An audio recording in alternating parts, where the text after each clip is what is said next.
ঢালাইয়া দিলেন। এত বরকতে বরকতে ধন্য হলেন আব্দুর রহমান ইবনে আওফ। তাবুক অভিযানের সময় তিনি 3 বস্তা সোনা জিহাদের ময়দানে দান করেছেন। কয় বস্তা সোনা? 3 বস্তা। বরকত কে দেন? আল্লাহ। বরকত কে দেন? আল্লাহ। আল্লাহ। আমার ভাইরা, এখন একটা প্রশ্ন আসতে পারে, আব্দুর রহমান ইবনে আওফ বিয়ে করলেন, রাসূল জানলেন না। রাসূল তো মন খারাপ করলেন না। কেন মন খারাপ করলেন না? মন খারাপ করবেন কেন? বিয়েটা জরুরি জিনিস। বিয়েটা কি জরুরি জিনিস। বিয়ে হয়ে গেছে, ইজাব কবুল হয়ে গেছে, মাশাআল্লাহ, আলহামদুলিল্লাহ। কিন্তু এখন যদি কোনো শালা যদি বিয়ে করতে যায়, যদি দুলাভাই না জানে, বলেন কি আমার কথা কি বুঝতেছেন? কি কথা কি বুঝতেছেন? মেয়ে বাড়ি ফেরত। আমি কোন বংশে বিয়ে করলাম রে? আছে না নাই? বলেন তো, আছে না নাই? বইয়ের উপরে 14টা বাজায় ছাড়ে না। রাসূল যখন তার নিজের মেয়ে ফাতিমাকে বিয়ে দিবেন, ফাতিমাকে বিয়ের সিদ্ধান্ত যখন চূড়ান্ত হলো, সবার প্রস্তাব আসলো নবীজির কাছে, ধনী ধনী সাহাবী, সবাইকে তিনি প্রত্যাখ্যান করলেন। আলী যখন তার সামনে এসে দাঁড়ালেন, রাসূল বলেন, আলী তুমি আমার সামনে দাঁড়িয়েছো, তুমি কিছু বলতে চাও? হুজুর কি যে বলবো নিজেও জানি না। তুমি কি বিয়ে করবা? যদি দেন তাহলে করবো। জোরে বলেন সুবহানাল্লাহ। যদি দেন তাহলে করব। আমার নবীজি মুস্কি হাসি মেরে বললেন, আলী তুমি যে বিয়ে করবা, বিয়ের জন্য তো টাকা পয়সা কিছু লাগবেই, তোমার কাছে কোনো টাকা পয়সা আছে নাকি? সঙ্গে সঙ্গে তিনি বলছেন, হুজুর আমার টাকা পয়সা থাকবে কেমনে? বাড়ি তো নাই, টাকাও নাই। রাসূল বলেন, যুদ্ধ তো করো, যুদ্ধ করার জন্য কোনো কিছুই তোমার কাছে নাই? হ্যাঁ, যুদ্ধ করার জন্য 2টা জিনিস আছে, একটা হলো ঢাল আর একটা হলো তরবারি। রাসূল বলেন, শোনো, তুমি তোমার যুদ্ধে ব্যবহার করার জন্য তরবারি কাছে রাখো, ঢাল ছাড়াও যুদ্ধ করা যাবে, ঢালটা বিক্রি করে আনো। বিক্রি করতে গেছেন বাজারে, কাস্টমার কাউকে খুঁজে পান নাই। কাস্টমার পেয়েছেন নবীজির আরেক জামাই ওসমানকে। কাকে পেয়েছেন? ওসমানকে পেয়েছেন। ওসমানকে যখন পেলেন, হযরত ওসমান বলছেন, আলী বাজারে তুমি ঢাল বিক্রি করতে আসছো কেন? কি হয়েছে? তিনি বলছেন, আপনার শালীর সঙ্গে আমার বিয়ে ঠিকঠাক হয়ে গেছে। ওসমান বলছেন, আমি তো খবর জানি না, তবে আলহামদুলিল্লাহ। তবে জোরে জোরে জোরে জোরে জোরে জোরে বলুন আলহামদুলিল্লাহ। বিয়েটা জরুরি। বিয়েটা কি জরুরি? জেনা থেকে বাঁচার জন্য। আল্লাহর শুকরিয়া আদায় করে ফেললেন। হযরত আলী ঢাল বিক্রি করে টাকা কয়েকশো দিরহাম নিয়ে নিলেন। ওসমান রাদিয়াল্লাহু আনহু তাকে টাকাও দিয়ে দিলেন। কয়েক পা হেঁটে যাওয়ার পর পিছন থেকে ডাকছেন, আসাদুল্লাহিল গালিব, আলী তোমার হাতে কি ঢাল না থাকলে মানায় নাকি? ঢালও দিলাম, টাকাও দিলাম, যাও আমি তোমাকে ঢালটা উপহার স্বরূপ বিয়ের আগে দিয়ে দিলাম, যাও। সুবহানাল্লাহ। আমার ভাইয়েরা, রাসূল বিয়ে দিয়েছেন অভাবী সংসারে। কি সংসারে? অভাবী সংসারে। ঘর নাই, টাকা নাই, পয়সা নাই। আলীর সঙ্গে বিয়ে দিলেন তাকওয়া দেখে না টাকা দেখে? তাকওয়া দেখে না অন্য কিছু দেখে? তাকওয়া দেখে, তার ইলম দেখে, তার যোগ্যতা দেখে। আমার বন্ধুগণ, আমার নবীজির যে বিয়েটা হয়েছে 25 বছর বয়সে, বাপ নাই, মা নাই, কেউ নাই, আর্থিক কষ্ট ছিল তার ভিতরে। এরপরে 25 বছর বয়সে সিদ্ধান্ত নিয়েছেন, কারণ স্ট্যান্ডার্ড এজ হচ্ছে 25 বছর। যুবকরা, এই প্রসঙ্গ যখন চলে আসলো, বিয়ে করাও কিন্তু একটা শ্রেষ্ঠ ইবাদত, ঠিক কিনা? দেখছেন কিছু বুড়া চাচাও কয়, ঠিক, বিয়ে কি আরেকটা করবেন নাকি? লক্ষণ তো ভালো মনে হচ্ছে না।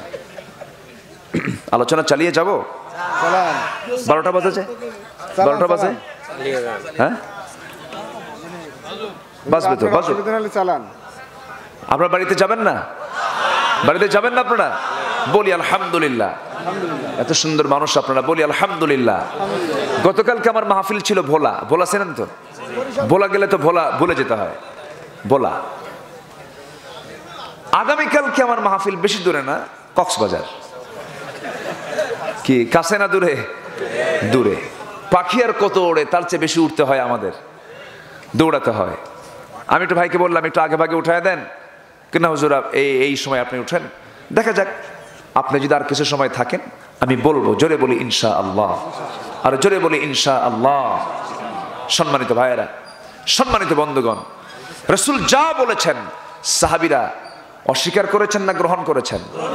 অস্বীকার করেছেন না গ্রহণ করেছেন? এই জন্য নবীদের পরে সবচেয়ে শ্রেষ্ঠ মর্যাদা কাদের?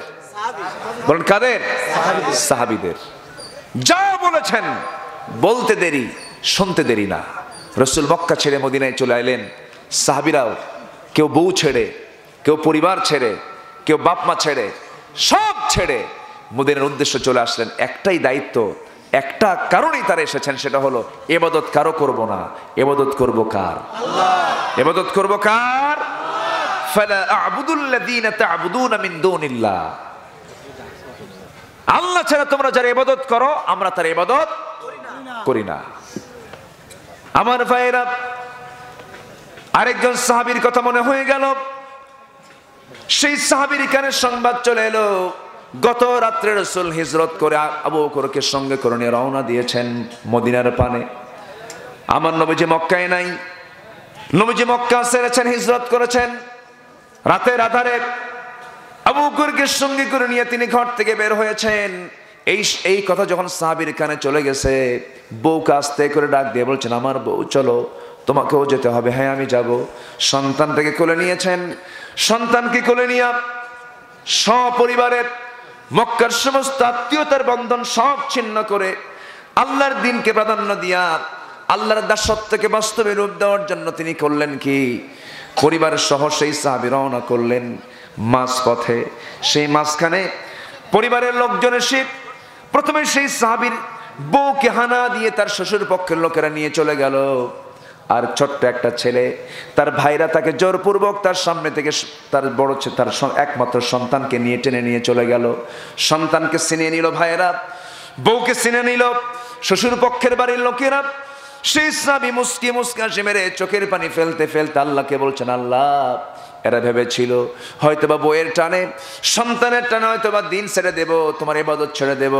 আমার বউ কেন, সন্তান কেন, আমার জীবনও যদি চলে যায়, আমি আল্লাহর দাসত্ব ছাড়া আমি কারো দাসত্ব করতে পারবো না। যেরকম সুবহানাল্লাহ। সেই আবু সালমা রাদিয়াল্লাহু তাআলা আনহু উম্মে সালমাকে মাইনাস করলেন।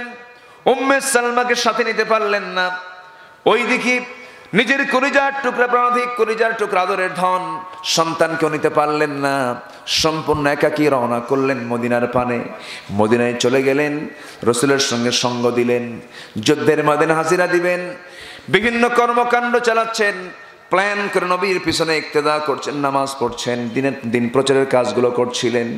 এদিকে উম্মে সালমা স্বামী ছাড়া বন্দিত্ব জীবনে আছেন। শ্বশুর বাড়ির লোকজন ওই সাহাবীর উম্মে সালমার বাপ মা তাকে জোরপূর্বক ঘরের মধ্যে আটকিয়ে রেখেছে। এইরকম করে প্রায় দীর্ঘ 1টি বছর চলে গেল।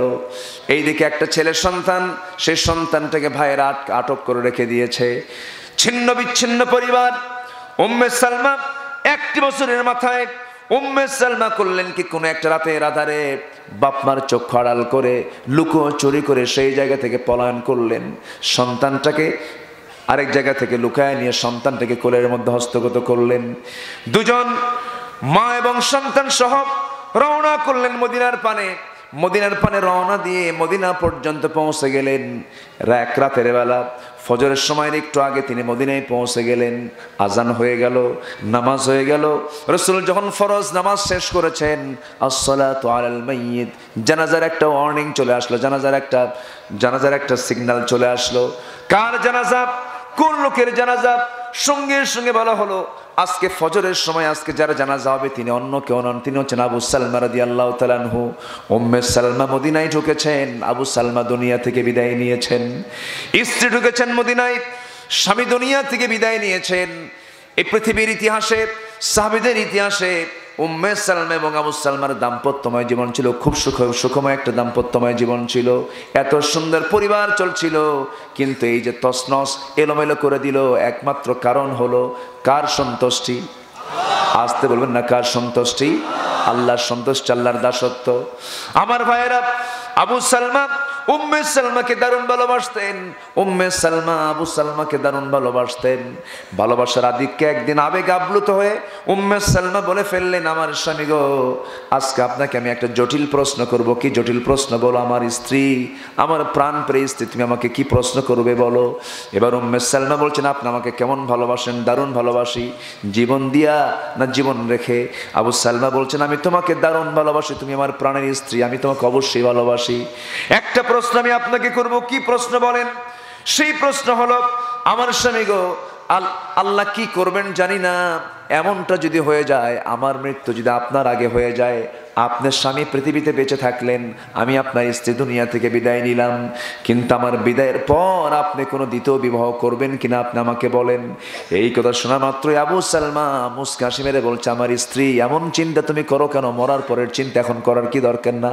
আমি আপনাকে দারুণ ভালোবাসি, একটু সত্যি করে বলুন তো, বিয়ে করবেন নাকি? অন্য কোনো মেয়েটাকে আমার জায়গায় আনবেন নাকি? আবু সালমা বলছেন, শোনো, জবাব দেব না, কারণ তোমার মন যে কি চাই জানি না, তবে আমি তোমাকে দারুণ ভালোবাসি। এবার তিনি বলছেন, তুমি যা বলবে আমি তাই করব।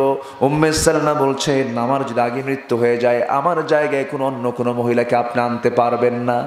মেয়েদের মধ্যে স্বভাব আছে না নাই? আসতে কোন কেন আছে ভাই? আছে, আছে, আপনারটাও আছে,